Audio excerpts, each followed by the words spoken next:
So I hope you're enjoying this lovely winding mountain road. Just like to drop in really, and a lot of people complain about old cars, say they're bad for the environment and this and that, and that these new cars, and these people that buy new cars, well, they lease them, every 4 years, maybe throwing a new car away, maybe at best 7 years. Well, Fifi was built in 1971, and apart from a bucket load of elbow grease and welding wire, her environmental impact is absolutely minimal. The materials that have gone into it are nothing like what goes into a modern car. The electronics in a modern car tend to be what destroy them, what write them off. And with batteries, I have a real issue with batteries. Because should Fifi have been scrapped, which would have been an absolute travesty, because I really do believe that we should repair, restore, recycle, reuse and repurpose. This is the way to be environmentally friendly. You should actually keep your old Land Rover for forever, basically, and not buy a new one. And you should really keep cars for much longer. They shouldn't be these throwaway items.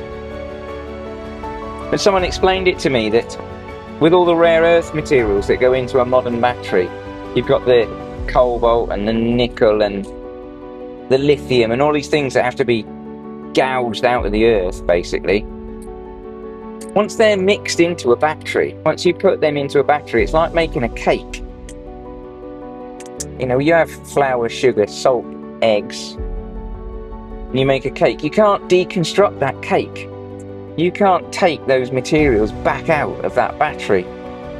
Whereas with a conventional ICE, I'll call it internal combustion engine vehicle, you can get the steel out, absolutely no problem at all. Almost all the plastics are now either recyclable or have actually been made from recycled material. You can shred them.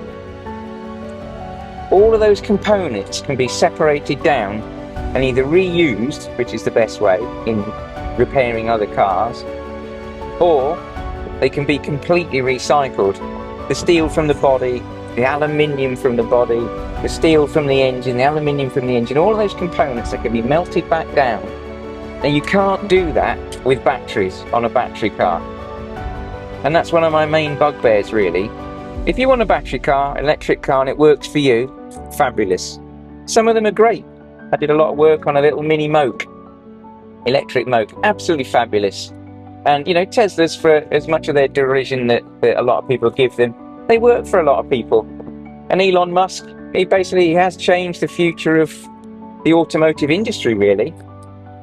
And I've got no real issue with that. I've driven a couple of Teslas, like I say, the acceleration's epic, but they're not for me.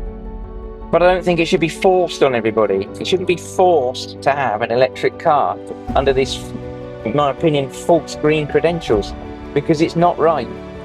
I've got diesel engine cars and they do 45 to the gallon.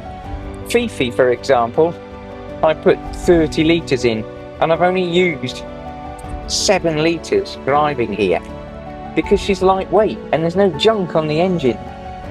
Yes, she doesn't have a catalytic converter, but that's made of rare earth minerals.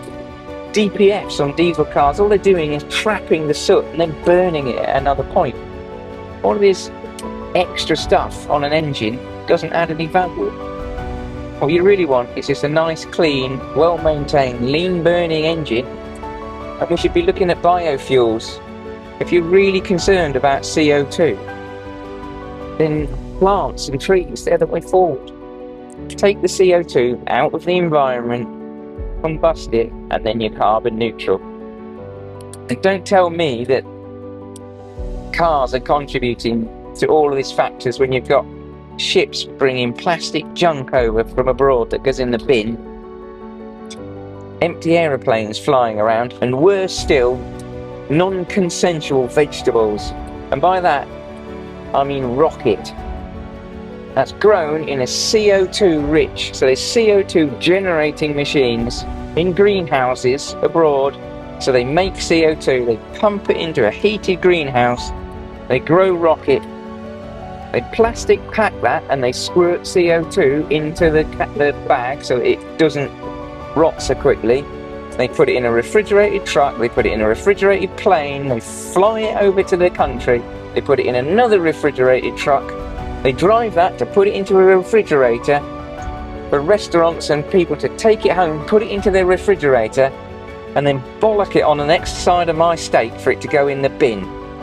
So as far as I'm concerned, rocket, non-consensual vegetables and avocados and all that other stuff that's flown in from abroad, food miles, that's where you need to look. Stop pointing the finger at people who have a passion and a hobby. Anyway, that's my soapbox over.